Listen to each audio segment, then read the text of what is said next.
자, 오늘 10절부터 14절까지를 읽어보겠습니다. 10절부터 시작. 우리는 한 아버지를 가지지 아니하였느냐? 한 하나님께서 지으신 바가 아니냐? 어찌하여 우리 각 사람이 자기 형제에게 거짓을 행하여 우리 조상들의 언약을 욕되게 하느냐? 유다는 거짓을 행하였고 이스라엘과 예루살렘 중에서는 가증한 일을 행하였으며 유다는 여호와께서 사랑하시는 그 성결을 욕되게 하여 이방신의 딸과 결혼하였으니 이 일을 행하는 사람에게 속한 자는 깨는 자나 응답하는 자는 물론이요 만군의 여호와께 제사를 드리는 자도 여호와께서 야곱의 장막 가운데서 끊어버리시리라. 너희가 이런 일도 행하나니 곧 눈물과 울음과 탄식으로 여호와의 제단을 가리게 하는도다. 그러므로 여호와께서 다시는 너희의 봉헌문을 돌아보지도 아니하시며 그것을 너희 손에서 기꺼이 받지 아니하시거늘 너희는 이르기를 어찌 됨이니까 하는도다. 아멘. 지금 이 말라기서의 배경을 우리가 좀 이해를 해야 됩니다. 말라기서 배경은 이미 말씀드린 대로 이스라엘 백성이 유다가 망했습니다. 그리고 바벨론으로 끌려가서 70년 지난 다음에 다시 그들이 돌아오게 됩니다. 근데 돌아왔는데 어떻게 돌아왔냐면 예전의 모습으로 돌아온 게 아니라 이 바벨론에 물든 모습으로 돌아왔다는 것입니다. 바벨론 사람들이 하나님을 섬기지도 않는데 잘 사는 겁니다. 하나님을 섬기지도 않는데 그 사람들이 그렇게 악하게 살면서 거짓되게 살면서 욕심을 부리며 살면서 마음대로 사는데도 그들은 너무나 잘 살고 강대한 나라를 만드는 겁니다. 그래서 그들은 이렇게 생각했습니다. 아, 우리는 우물한 개구리였구나. 우리가 섬기는 하나님은 유다의 하나님이었구나. 하나님이 우리에게 주신 율법은 그건 안 지켜도 별로 그렇게 중요한 게 아니구나. 최소한도로 하나님께 제사를 드리고 하나님께 예배만 드려도 되는 것을 그동안 우리는 너무 헛일을 했다. 그러면서 그들이 바벨론에 물든 마음 그리고 생활 방식을 가지고 돌아왔습니다. 근데 그 중에 하나 아주 큰 풍속이 뭐였냐면 바벨론 사람들은 아무하고나 결혼하는 겁니다. 한 명하고도 결혼할 수 있고 두 명하고도 결혼할 수 있고 또 이혼하고 결혼할 수도 있고 마음대로 그렇게 사는데도 불구하고 그들은 잘 살고 유대 사람보다 더 행복하게 보이는 겁니다. 그래서 우리도 이렇게 살 필요 없다. 과거 율법에 매여서 그 율법대로 그렇게 하나님을 섬기고 또 어릴 적에 우리가 정혼한 그런 여자와 꼭 결혼할 필요 없고 또 결혼했더라도 마음에 안 들면 또 이혼도 하고 새로운 결혼도 할 수 있고 마음대로 살아도 된다는 그런 마음을 가지고 살기 시작했다 하는 것입니다. 그들을 향해서 오늘 책망하는 말씀이 기록되어 있습니다. 그런데 오늘 여기에서 아주 중요한 내용이 있어요. 그것은 뭐냐면 여기 10절에 우리 조상들의 언약을 욕되게 하였느냐 하시면서 또 유다는 여호와께서 사랑하시는 성결을 욕되게 하여 이방신의 딸과 결혼하였으니 이 일을 행하는 사람에게 속한 자는 하나님께서는 끊어버리겠다. 그 사람이 제단에서 제물을 드리는 자 하더라도 야곱의 장막에서 끊어버리겠다. 언약 공동체에서 내버리겠다는 그런 말씀이에요. 그런데 이것이 사실은 구약 성경의 결론이라는 거예요. 창세기에 아담과 하와가 타락했는데 그 타락의 결론을 보여주는 거예요. 야곱의 장막에서 끊어버리겠다는 것이 이 저주로 끝나는 것이 구약 성경의 결론이라는 거예요. 자, 오늘 여기에는 말씀은 사실은 유사한 본문이 창세기 나옵니다. 자, 창세기 6장을 한번 보겠습니다. 창세기 6장 1절 읽어봅시다. 시작.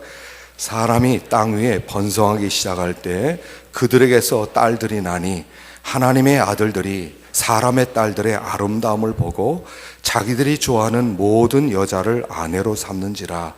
여호와께서 이르시되 나의 영이 영원히 사람과 함께하지 아니하리니 이는 그들이 육신이 됨이라. 그러나 그들의 날은 120년이 되리라 하시니라. 이것은 창세기 6장은 노아 홍수가 일어나게 된 배경입니다. 하나님께서 왜 이 세상을 노아의 홍수로 멸망시켜야 됐느냐 하는 것을 말씀하는데, 가장 중요한 내용은 하나님의 아들들이 사람의 딸들의 아름다움을 보고 자기가 좋아하는 모든 여자들을 아내로 삼았기 때문에 하나님이 그 사람들을 바라보고 실망하시고 이 세상을 멸망시켰다는 것입니다. 그런데 똑같은 현상이 말라기에 나오고 있다는 것입니다. 하나님의 소위 백성이라는 유다 백성들이 또 하나님께 제사를 드리고 또 하나님의 율법을 받았다고 하는 이스라엘 백성들이 똑같이 이혼을 하면서 자기들이 원하는 이방 신상의 여자들과 마음대로 결혼하는 그 모습이 여기 똑같이 재현되고 있다는 것입니다. 무슨 말이냐면 사람이 하나도 변하지 않았다는 것입니다. 그들에게 이 하나님께서 아브라함을 통해서 하나님의 백성을 뽑으시고, 그리고 그들에게 은혜를 베풀어 주시고 율법도 주시고 제사도 주시고 또 땅도 주시고 기적도 주시고 모든 능력도 다 보여주셨는데 결론은 똑같았다는 것입니다.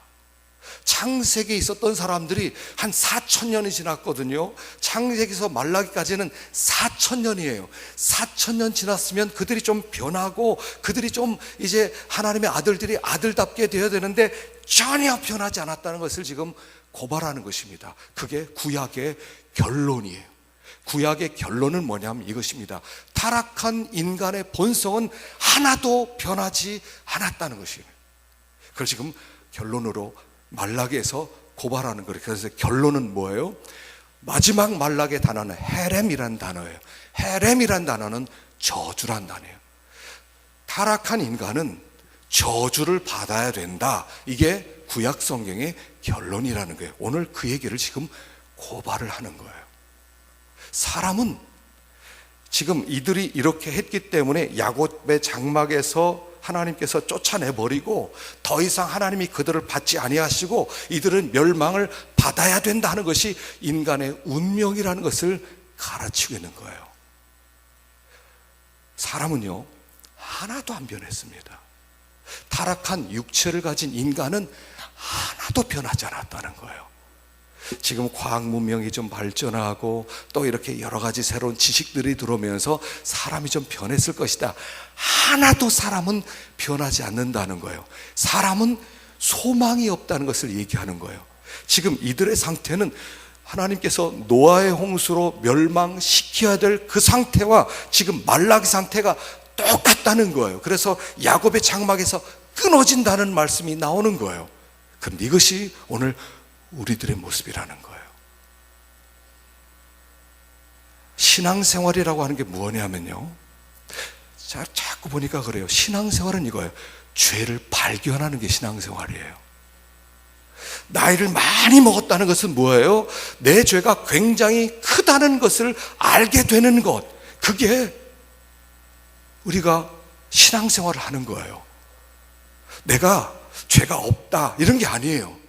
나이를 먹으면 먹을수록 내 죄가 더욱더 죄되도록 드러나게 되는 것, 이게 신앙생활이란 말이에요. 우리의 본질을 아는 겁니다. 인간의 본질은 죄악 덩어리다. 내 본질은 나는 저주를 받아야 되고 야곱의 장막에 들어갈 수가 없고 노아의 홍수로 쓸어 버려져야 될 그런 죄인이다. 이걸 발견하는 것, 이게 인간이 무언가를 아는 거예요. 이게 신앙생활이에요. 신앙생활은 내가 뭔가 열심을 했다, 무슨 일을 했다 이런 게 아닙니다. 신앙생활은 이거예요. 내 죄가 얼마나 크냐를 발견하는 거, 이게 신앙생활이에요. 여러분 오래 사시기를 바랍니다. 오래 사셔서 무엇을 하냐면, 오래 살아서 내 죄가 얼마나 크고 내가 얼마나 죄악 덩어리고 내가 얼마나 부패한 부패 덩어리고 내가 얼마나 죄인 중에 괴수라는 것을 발견하는 것, 이게 신앙생활이라는 거예요. 나이를 먹으면 먹을수록 우리가 변화되셨습니까? 어떠십니까? 어릴 때와 지금에 비교해서 언제가 더 깨끗했습니까? 지금이 더 더럽다 이런 걸 느끼지 못하십니까? 이상 나이를 먹으면 먹을수록 더 내 죄가 더 적나라하게 드러나지 않습니까? 아, 내가 이런 자였어? 아, 내가 이런 악이 있었어? 아니, 내가 이렇게 못돼 처먹은 자야? 이거 발견해내는 것이 신앙생활이란 말이에요. 예수님께서 오셔서 이걸 했단 말입니다. 너희들은 죄인이야를 고발하셨어요. 그랬더니 바리새인들이 내가 죄인이라고요? 당신 무슨 소리 하는 거야? 난 죄인이 아니야. 내가 뭐 했는지 말해볼까? 나는 일주일에 2번씩 금식을 했어. 나는 11조를 드렸어. 나는 이 못된 사람처럼 토색하지도 않았어. 근데 내가 못되다고, 죄인이라고, 그래서 예수를 죽이려는 거예요. 신앙은요, 이겁니다. 나이를 먹으면 먹을수록 1000년 정도 살면 뭐가 됩니까? 여러분, 1000년 정도 살면 내 죄가 그야말로 엄청난 죄라는 것을 발견할 뿐입니다. 1000년을 살면 더 의로운 자가 되는 게 아니에요. 그 죄는 여전히 내 속에 도사리고 있는데 단지 우리가 그 죄악이 얼마나 큰지를 아직 모르고 있을 뿐이에요. 나이를 먹으면서 하나님의 말씀을 배워가면서 성령이 오시면서, 성령이 오셔서 맨 처음에 오시는 게 아니라 뭐라고 그랬습니까? 성령이 내게 오시면 죄에 대하여 책망하시리라, 그렇게 얘기하는 거예요.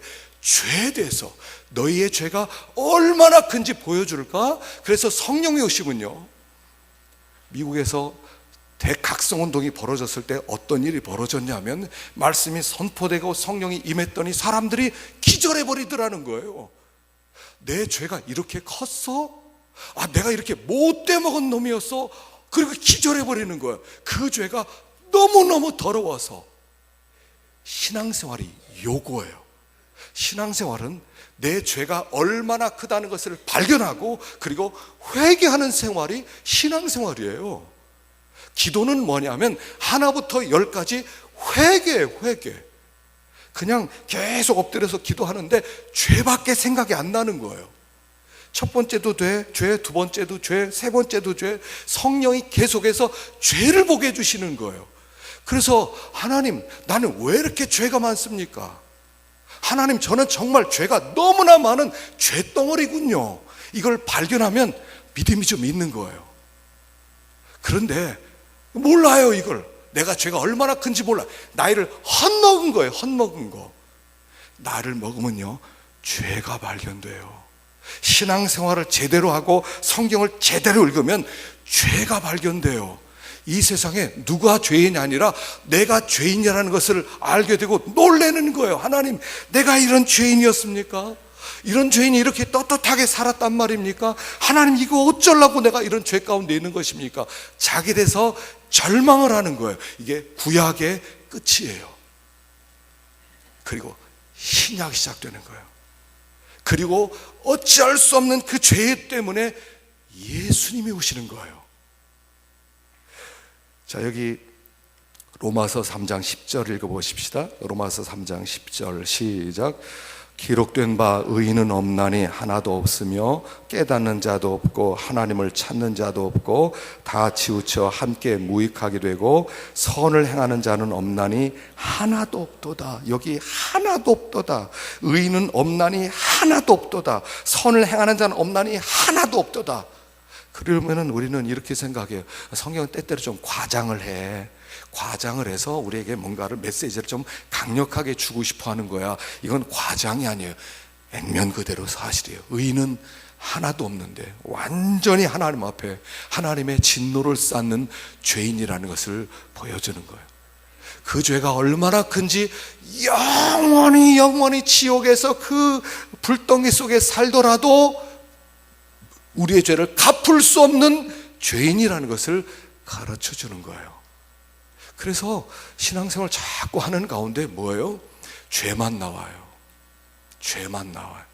죄를 많이 발견하면 어떻게 됩니까? 죄를 많이 발견하면 하나님의 은혜가 굉장히 커지는 거예요. 이런 죄인을 하나님이 구원하기 위해 독생자를 보내주셨다 할 때 그 은혜가 커지는 거예요. 은혜를 조금 발견한 사람은 예수의 은혜가 조금해요. 예수가 별로 중요하지 않아요. 그러나 내 죄가 너무너무 큽니다. 그럴 때는 예수의 은혜가 너무너무 커지는 거예요.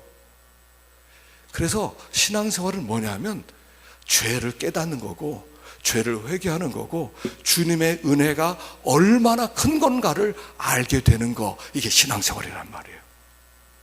지금 여기 유다 백성들은 하나도 안 변했어요. 4,000년이 지났는데, 하나님이 별별 역사를 다 했는데 하나도 안 변했어요. 이게 인간의 절망이라는 거예요. 이게 우리의 절망이에요. 그래서 하나님 앞에 나올 때는 죄를 가지고 나오는 거예요. 의를 가지고 나오는 게 아니에요. 하나님께서 원하시는 제사는 그래서 상한 심령이라, 하나님 앞에 나올 때는 깨끗하게 나오는 거 아니에요. 제가 얼마 전에 목욕탕을 갔는데, 좀 됐어요? 목욕탕을 갔는데 어떤 사람이 공사를 했는지 어떻게 빠졌는지 시궁창 냄새가 잔뜩 한 사람이 더러운 것을 잔뜩 묻히고 목욕탕에 들어오는 거예요. 깜짝 놀랐어요. 저렇게 더러운 사람이 목욕탕에 오다니. 놀랐어요. 사람들이 다 놀래더라고요. 그래서 한마디씩 하더라고요. 좀 씻고 오지. 씻고 오지. 저렇게 더럽게 이 목욕탕에 들어와도 이 예의냐, 이게. 목욕탕에 들어오는 예의가 있어야지. 어느 정도 좀 깨끗하게 하고 들어와야 되지. 저도 그런 마음이 들더라고요. 저 사람 너무한 거 아니야? 근데 생각해보니까 어디서 씻어요? 씻으려고 목욕탕 온 거예요. 이건 목욕탕에는 예의를 차리고 오는 게 아니에요. 죄가 클수록 좋은 거예요. 죄가 큰 사람이 올 때, 당신 좀 씻고 오라고 이래서는 안 된단 말이에요. 하나님 앞에 올 때는 모든 죄를 다 가지고 오는 거예요. 그리고 그 죄가 크면 클수록 하나님의 은혜, 더 큰 은혜가 우리에게 임한다는 거예요. 그런 사람이 고백하는 게 나의 죄를 씻기는 예수의 피밖에 없네, 이렇게 고백하는 거예요. 이 고백을 할 수 있어야 진정한 언약 백성이다 하는 것을 가르치는 거예요. 그래서 우리가 항상 죄를 발견하세요. 말씀을 듣고 났으면 죄를 발견해야 돼요. 말씀을 듣고 보니까 내가 죄인이구나. 죄가 폭로돼야 돼요. 죄가 폭로될 때는 창피한 거예요. 하나님 앞에 나와서 죄가 폭로되면 기분이 나빠질 수 있어요. 여러분, 기분이 나빠지면 그게 은혜 받은 거예요. 교회 나와서 자꾸 좋은 소리 들으려고 하지 마세요. 교회 들어와서 자꾸 칭찬만 들으려고 하지 마세요. 교회 나와서 자꾸 이렇게 귀 긁어주는 소리만 들으려고 하지 마세요. 죄인이라는 말을 들으세요. 당신은 죄인이야. 당신은 지옥 가야 될 죄인이야. 이걸 들으면 은혜 받은 거예요. 내가 죄인이었구나. 예수밖에 나는 소망이 없구나. 이렇게 돼야 되는 거예요. 지금 말라기서에서는 인간의 결론을 고발하는데, 인간의 정체는 뭐예요? 다 지옥 가야 될 사람들이다. 홍수 때 다 죽었어야 될 사람이다 라고 이야기하는 거예요. 15절 보십시다. 15절 시작. 그에게는 영이 충만하여서 오직 하나를 만들지 아니하였느냐? 어찌하여 하나만 만드셨느냐? 이는 경건한 자손을 얻고자 하심이라. 자, 여러분, 구약 시대와 신약 시대가 구원받는 방법은 똑같았어요. 그것은 뭐냐면, 구약 시대는 우리들의 죄를 대신해서 죽으실 메시아가 오실 것이다, 그걸 믿음으로 말미암아 구원을 받았고, 신약 시대 우리들은 우리의 죄를 위해서 2000년 전에 메시아인 예수 그리스도께서 오셔서 피를 뿌리셨다, 이걸 믿음으로 말미암아 구원받는 거예요. 구원받는 건 똑같아요. 그런데 구약 백성들이 내가 오실 메시아를 믿습니다 라고 고백하는 증거가 있어야 돼요. 그 증거가 뭐예요? 그게 결혼 언약이었어요. 그냥 단순히 유다 백성과 결혼해라, 이방인과 결혼하지 마라, 니네끼리 경건하게 살아가라, 그런 게 중요한 게 아니라 더 중요한 내용이 뭐냐면, 결혼 언약 자체가 하나님의 언약 공동체라는 증명서였단 말이에요. 그러니까 유다 사람들은 항상 유다 사람과 결혼하는 것입니다. 이방 사람과 결혼할 수 없습니다. 이방 사람과 결혼하면 그것은 어떤 이야기냐면 이런 얘기예요. 경건한 사람과 경건한 사람이 만나서 결혼함으로 경건한 자손이 나와요. 그래서 경건한 자손이 또 경건한 사람과 만나서 또 결혼해서 경건한 사람이 나와요. 그렇게 되었을 때 우리의 자손 가운데서 메시아가 오실 것이라는 것을 결혼으로 선포하는 행위였단 말이에요. 그들의 결혼은 단순한 결혼이 아니라 이 결혼 자체를 통해서 우리는 오실 메시아를 기다리고 있습니다. 이게 그들의 언약, 결혼 언약 속에 있었던 행위예요. 그런데 그들이 필요 없어. 이제는 내가 좀 아름다운 여자, 좀 배경 있는 여자, 좀 힘 있는 여자랑 결혼하겠어. 그래서 과거에 살던 여자랑 이혼을 하고 새로운 이방인 여자랑 결혼한단 말입니다.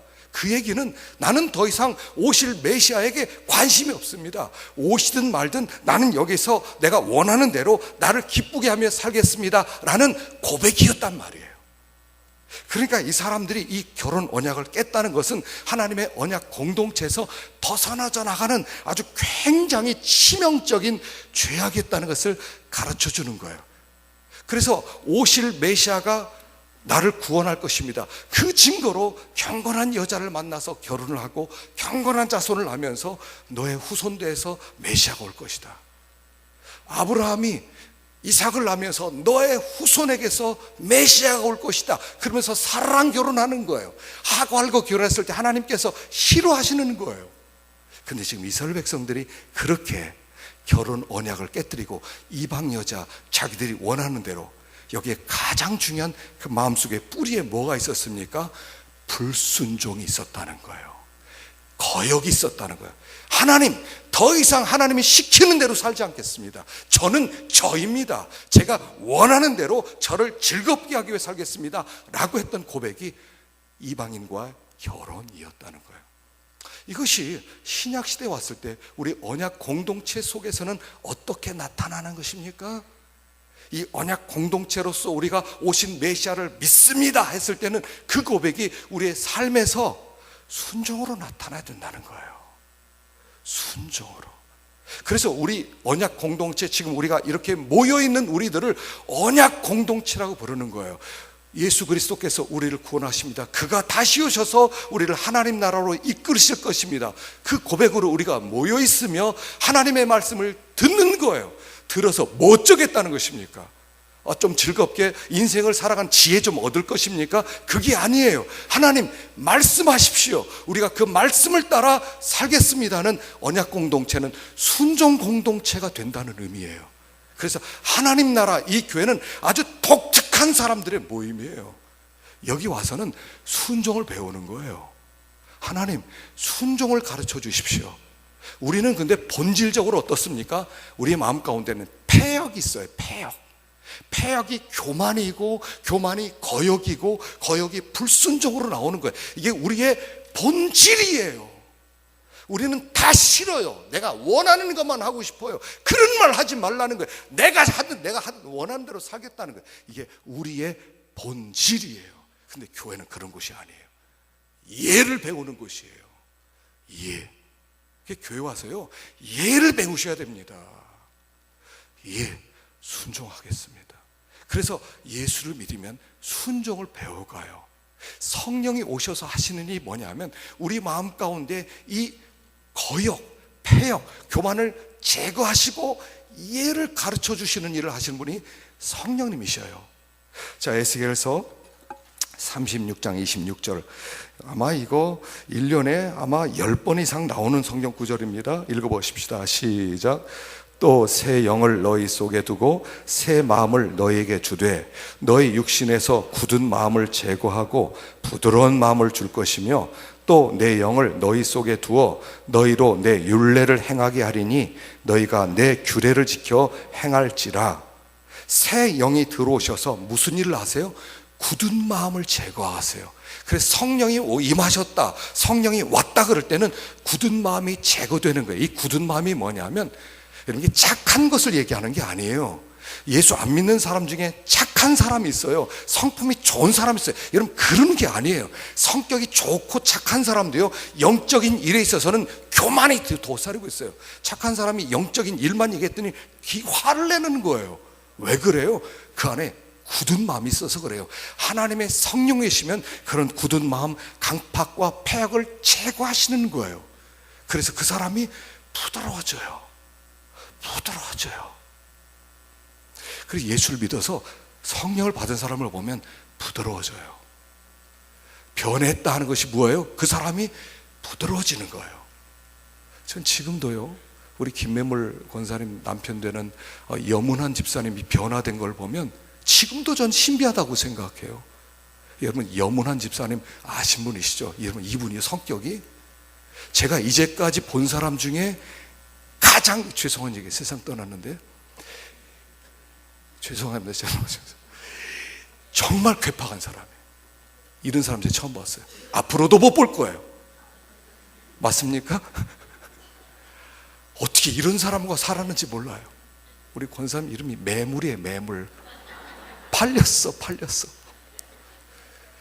그래서 제가 늘 김매물 권사님 불쌍하다. 어떻게 저런 남자랑 사냐. 그분이요, 아신 분 다 아시죠? 굉장히 괴팍하고요, 고집이, 이런 고집이 없어요. 이런 고집이 없어요. 그런데 제가 이렇게 와서 목회를 시작하고 얼마 지난 다음에 이제 몸이 아프셨다고, 무슨 일로 아프셨다고 그래요. 신방집은 와달라고 그래요. 근데 사실 그때 여러분, 어떤 집에는 신방 가고 싶고요, 어떤 집에는 좀 찜찜한 집이 있어요. 그때 찜찜했어요. 저 괴팍한 사람, 내가 신방 가서 뭐 한단들 뭐 되겠어? 그 신방을 갔어요. 그리고 그냥 대수롭지 않게 왔어요. 근데 이분이 그때부터 변화되기 시작했어요. 교회를 한번 가볼까? 그런데 그때부터 신앙생활을 제대로 하는데 그렇게 아름답게 변한 사람을 또 못 봤어요. 얼마나 부드러워졌는지.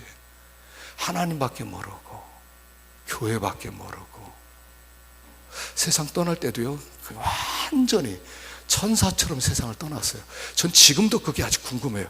어떻게 저분이 저렇게 변했을까? 아마 여기 앉아있는 분들이, 많은 그렇게 변화된 사람들이 여기 앉아있을 것입니다. 아마 제가 제자훈련하면서도요, 뭐 변화된 사람 얘기 들으면 저렇게 사람이 변화되다니요, 완전히 변화된 사람들이 많아요. 하나님의 성령이 임하신 거예요. 그건 하나님의 성령이 오셔서 마음 가운데 강팍함을 제거시켜 주셔서 그 사람이 그렇게 변하는 것이지, 내가 결심을 해서 변화돼야지, 결코 사람은 그렇게 변화될 존재들이 아니에요. 하나님의 영이 임하셨을 때 그렇게 변화되는 거예요. 제가 얼마 전에 우리 고현자 권사님 이렇게 그 임종 예배 뭐 안 좋다고 그래서 심장 박동도 떨어지고 또 열도 안 떨어지고 그렇게 해서 임종 예배 드린다고 임종 예배를 드렸어요. 마음이 얼마나 짠한지 몰라요. 8년 되셨어요. 8년 동안 병석에 저렇게 식물인간처럼 누워 있었어요. 근데 참 예배를 드리는데 마음이 얼마나 감동되는지, 저렇게 누워서 의식이 있으셨다면 무엇을 생각했을까? 무슨 기도를 했을까? 얼마나 불편했을까? 얼마나 힘들었을까? 그런 생각이 막 들어오니까 막 감동이 얼마나 되는지. 근데 임종예배 드리고 나서 회복되셨어요. 또 그러셔서 또 다시 건강하대요. 참, 제가 자주 가서 예배를 못 드려서 그런가 봐요. 그런데 저는 우리 김시철 집사님이 여기 계시지만 저분이 변화된 것도 기적이에요. 저분이 변화된 것도. 예배를 드리잖아요. 김시철 집사님이 오신다 그러면 짐 싸들고요, 신방위원들이 뒷문으로 도망치기 급급했어요. 빨리 가라고 난리 난다고. 저렇게 변했어요. 부인 쓰러지고. 하나님의 성령이 임한 거 외에는 설명이 안 되는 거예요. 여러분, 자기에게 일어난 변화를 설명할 수 있어요? 나에게 일어난 내 강팍함과 이 폐역함이 부드럽게 변화된 것이, 이게 설명이 되는 일이에요? 이건 설명이 안 되는 거예요. 하나님의 언약 공동체로 우리를 부르실 때 하나님의 신을 부으셔서 마음의 강팍한 부분들 도사려 가지고 잘라내시고. 예전에 우리 친구가 고백을 하더라고요. 의붓 이렇게 새엄마 밑에서 자랐대요. 4학년 때인가 어머니가 세상 떠나서. 근데 그 새엄마가 자기를 얼마나 구박을 했는지 밥도 주지 않고 때리고 나중에는 발로 머리를 밟았대요. 너 때문에 내가 불행하다. 그래서 그렇게 살았대요. 학창시절에 밥도 얻어먹지 못하고 아빠한테 말도 못하고. 근데 그게 응어리가 지더래요. 막 분노가 되더래요. 다 죽여버려야 되겠다는 생각이 들더래요. 그런데 대학교 3학년 때 예수를 믿는데, 예수를 믿고 나서 기도원에 가서 기도를 하는데 막 기도하는데 그게 생각나더래요. 자기 새엄마가 자기를 그렇게 고통스럽게 한 게. 그냥 통곡을 했대요. 그랬더니 기도하는 가운데 뭔가 엄청난 돌멩이 하나가 쑥 빠져나가더래요. 쑥 빠져나가는데 그 빠져나가는 구덩이 속에 물이 꽉 차면서 성령이 충만해지기 시작하는데, 그 다음은 이 친구가 굉장한 은사를 받았어요. 지금 대구에서 목회를 굉장히 큰 교회에서 목회를 참 잘하고 있는데, 하나님의 성령이 오시면 우리 마음 가운데 응어리진 이런 부분들을 하나님이 도려내 주시는 거예요. 여러분, 마음 가운데 이렇게 분노가 있고, 마음 가운데 좀 미움이 있고, 뭔가 이렇게 이런 좀 시기가 있고 이러면요, 하나님 앞에 한번 결판 내고 기도할 필요가 있어요.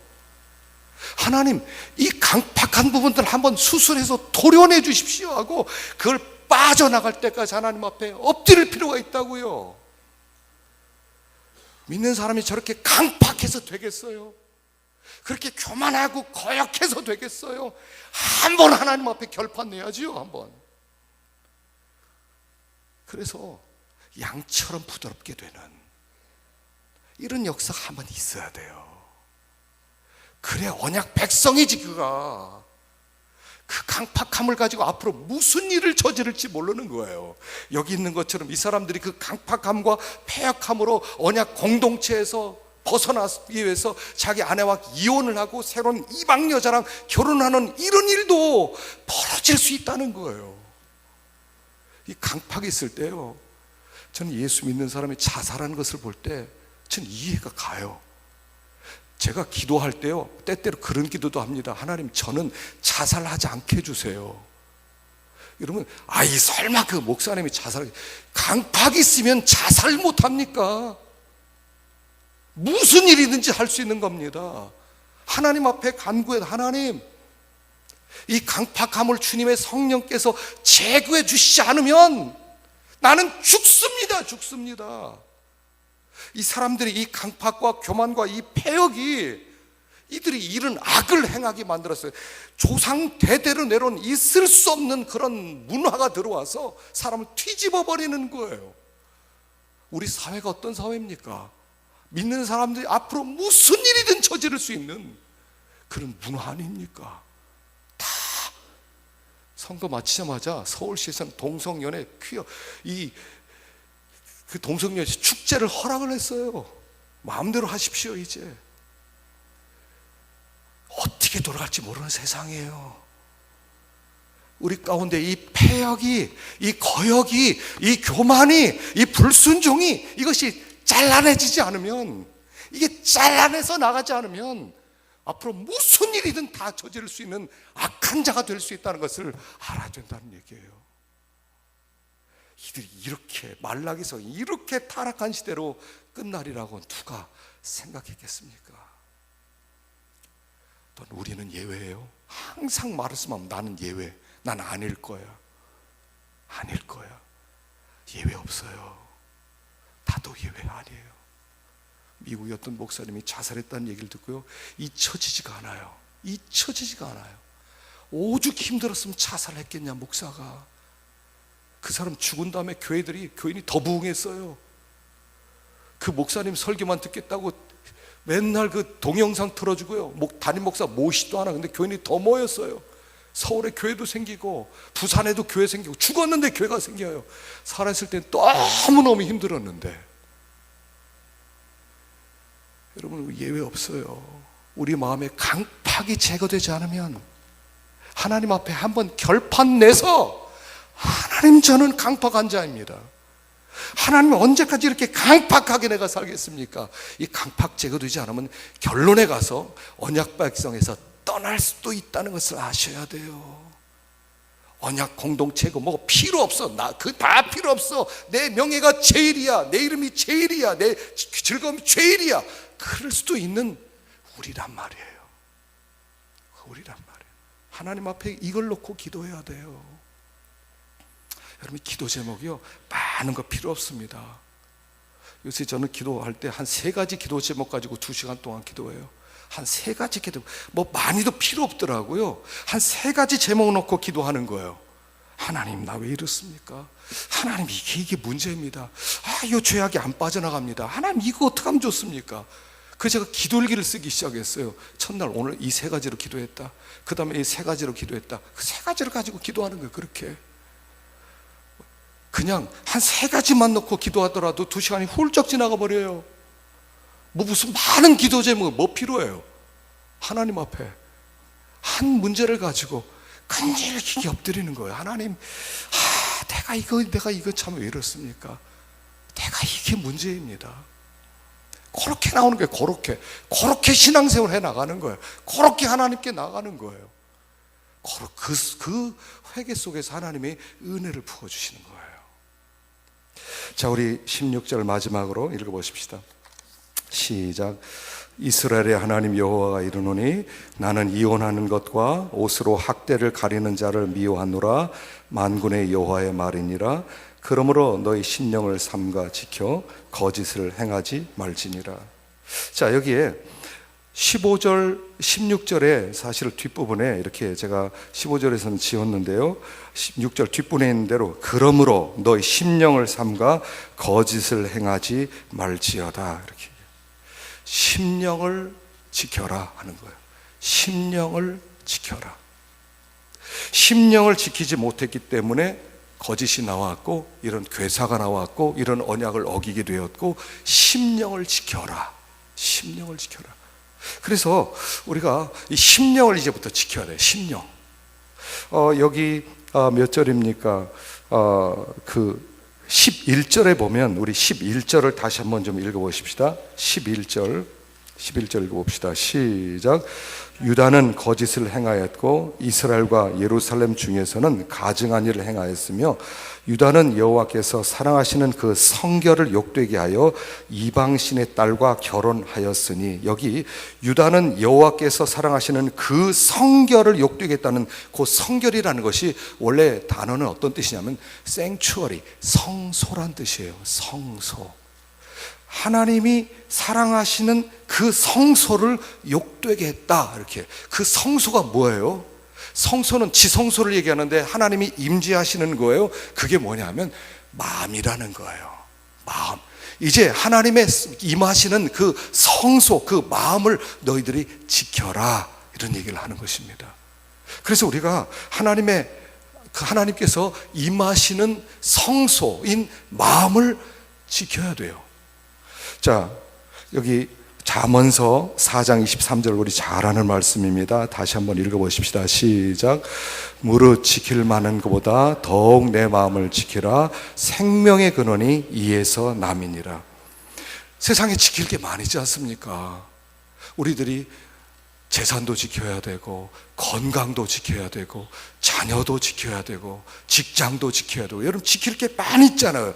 여러 가지 지킬 것 중에서 가장 첫 번째가 마음이라는 거예요. 여러분, 내가 사실은 내 가족을 지키는 게 얼마나 중요합니까? 사람들 첫 번째 기도 제목 항상 가족 아닙니까? 가족. 하나님, 내 가족을 좀 지켜주십시오. 내 자녀가 좀 잘못되지 않게 지켜주십시오. 내 건강을 좀 지켜주십시오. 얼마나 우리들이 중요하게 여깁니까? 건강에 대해서 얼마나 요새 또 사람들이 관심이 많습니까? 그런데 그런 게 1등이 아니라는 거예요. 첫 번째로 지켜야 될 것이 마음을 지키라는 거예요. 마음을 지켜야 돼. 여기에 지키라는 말이 2번 나와요. 지킬 만한 것보다 마음을 지켜라. 왜냐하면 생명의 근원이 여기에서 나오기 때문이다. 생명의 힘이 마음에 있다는 거예요. 무슨 말이냐면 내가 영생을 누리는 기쁨의 삶이나 내가 지옥 같은 삶이나 다 마음에서부터 나온다는 거예요. 그 마음을 지키지 못하면 항상 지옥 같은 삶이고, 마음을 지켜내면 영생을 누리는 삶이고, 그 모든 것의 근원이 마음에 있다는 거예요. 풍성한 삶이나 결핍된 삶의 근원이 이 마음 가운데 있다는 거예요. 그래서 이 마음을 어떻게든 지켜야 된다는 거예요. 마음을 지켜내라. 이 마음이 점령되지 않게 해라. 너희들이 전심을 다해서 이 마음 하나만은 지켜야 된다 하고 강력하게 강조하고 있다는 거예요. 우리가 우리 마음을 잘 살펴요. 내 마음에 어떤 간첩이 들어왔는지, 어떤 악이 들어왔는지, 어떤 죄가 들어왔는지, 하여간 들어오기만 하면 그가 마음을 완전히 엉망으로 만들어 버리는 거예요. 좋은 것이 들어오면 그 좋은 것이 마음을 싹 차지해서 온 삶을 좋게 만들지만, 악이 들어오면 그 악이 우리의 삶 전부를 악하게 만들어가는 거예요. 그 마음을 지켜내고 있냐는 거예요. 항상 마음을 살펴야 돼. 그래서 마음을 살피고 그 마음 가운데 악이 들어오지 못하게 하고, 악이 들어왔을 땐 악과 싸워서 악을 몰아내고, 그래서 결국 마음 전쟁이란 말이에요. 마음 전쟁. 신앙은 마음 전쟁이에요. 이 마음 전쟁에 승리해야 평안함이 있고 요동함이 없고 기쁨이 있고, 마귀는 마음을 차지하는 거예요. 마음을. 그래서 하나님께서 뭐라고 그래요? 마음을 바쳐라 그러는 거예요. 여기 잠언 23장 26절 세 번째 성경 구절입니다. 시작. 내 아들아 내 마음을 내게 주며 내 눈으로 내 길을 질구할지어다. 마음을 나에게 줘. 네가 나에게 줄 수 있는 것은 너의 마음밖에 없어. 하나님 우리의 돈을 원하셔요? 천만의 말씀이세요. 돈을 누가 갖고 오라고 그랬어요? 하나님이 돈을 기뻐한다고 그랬어요? 하나님이 마음을 달라고 그랬지, 마음에도 없는 돈은 가지도 말라는 거예요. 이사야 1장에도 얘기하지 않습니까? 가져오지 마라. 마음에도 없는 재물을, 그건 소를 갖고는 개 목을 꺾는 거다. 그 갖고 오지도 마라. 난 배불러 죽겠다 라고 얘기하시는 거예요. 마음이. 우리 하나님께 드릴 것은, 우리가 이렇게 예배를 드리면서 하나님께 드릴 것은 마음이에요. 마음. 하나님 마음을 드립니다. 그래서 항상 첫 번째가 이거예요. 내 마음을 다해 하나님을 사랑해라. 마음속에는 하나님만 있어야 돼. 하나님만. 하나님을 사랑하는 마음, 하나님만 주인된 마음, 하나님만 찾는 마음, 하나님만 갈망하는 마음, 그 하나님만 내 마음속에 있어야 돼요. 하나님 외엔 어떤 것도 우리의 마음에 들어와서는 안 돼요. 하나님만 들어와야 돼요. 하나님만 들어와야 돼요. 하나님만 사랑하는 거예요. 하늘엔 주밖에 없습니다. 땅에서 주밖에 없습니다. 하나님만이에요. 하나님만. 우리는 우리의 마음을 우리가 못 지켜요. 사람들이 내가 마음에도 없는 일을 얼마나 많이 합니까? 내 마음 나도 모르지 않아요? 나는 그걸 원치 않았는데 이상하게 그렇게 됐다. 얼마나 그렇게 변명합니까? 맞는 변명이에요. 내 마음을 내가 어떻게 할지 몰라요. 그래서 우리의 마음에는 어떻게 해요? 하나님의 법으로 채우는 거예요. 이 시편 37편 31절 시작. 그 마음에는 하나님의 법이 있으니 그 걸음에 실족함이 없으리로다. 그 마음에 하나님의 법이 있으니. 마음을 비워놔서도 안 돼요. 그 마음에 뭔가 채워져 있어야 돼요. 마음은요 너무 연약해요. 뭔가를 의지하고 싶어해요. 세상을 의지하든지 하나님을 의지하든지 둘 중에 하나예요. 항상 세상을 의지하면 하나님은 떠나시고, 하나님을 의지하면 세상은 떠나는 거예요. 마음에는 하나님이 법이 있어야 돼요. 예전에 안희숙 사모님 감옥에서 7년 동안 옥고를 치르셨는데요, 7년 동안 감옥 생활을 했어요. 이분이 감옥 들어가기 전에 감옥에서 어떻게 내가 감옥 생활을 하지, 그걸 준비하기 위해서 성경을 암송해서 100장을 암송했어요. 100장을. 그래서 이분이 꼭 감옥에서 추운데 새벽에 일어나면 성경 암송부터 시작하는 거예요. 2시간 동안 100장을 암송했대요. 그래서 하나님의 말씀을 암송하는 가운데 힘을 얻고 은혜를 받고, 이사야서 같은 걸 읽을 때는요 마음에 하나님의 음성이 막 들리는 것처럼 말씀 가운데 그 사로잡혔어요. 7년 동안 그는 평양 형무소에서 그는 성자처럼 살았어요. 마음을 지켰기 때문에. 이 험악한 세상에 어떻게 우리가 우리를 지켜나가요? 하나님의 말씀이 있어야 되고, 하나님의 법이 우리를 사로잡을 때만 내 마음을 내가 지키고, 생명의 근원되는 우리 마음에서 영생이 나오는 거예요. 영생이 속에서 나오는 거란 말이에요. 어려운 때입니다. 이 세상이, 이 문명이 세상에, 우리 이제까지 이 인류 문명 가운데 이와 같은 시대가 있었을까요? 과연? 이와 같은 때가 있었을까요? 이와 같이 악한 때, 이와 같이 다원화된 세상, 진리는 없다 그렇고 모든 것은 다 진리다 하는 이런 시대가 또 있을까요? 어떻게 지켜나갈 것입니까? 어떻게 언약 공동체 하나님의 백성이라고 무엇을 증명서로 내놓을 수 있겠습니까? 마음을 지키라는 것입니다. 그 마음에서부터 하나님이 임재하실 때 하나님의 복이 거기서부터 온다는 것입니다. 하나님께서 주신 그 현장 속에서 언약 백성으로 살아낼 수 있기를 축원합니다. 기도하십시다. 자, 우리 시간에 책임질하면서 한번 기도하십시다. 책임질하면서. 타락한 인간의 결론은 저주와 멸망입니다. 은혜 아니면 우리는 소망 없어요.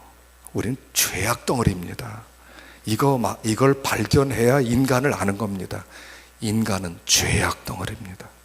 예수 외에는 아무 소망이 없는 줄 알게 하시고, 이스라엘 백성이 불순종함으로 말미암아 언약 공동체에서 벗어났는데 강팍함을 제거하시고 저희들 가운데 순종하는 부드러운 마음을 주옵소서. 또 마음을 잘 지키라고 했습니다. 말씀의 다스림을 받고 말씀으로 충만해서 하나님을 모시고 사는 우리가 되게 하옵소서. 우리 함께 기도하겠습니다. 하나님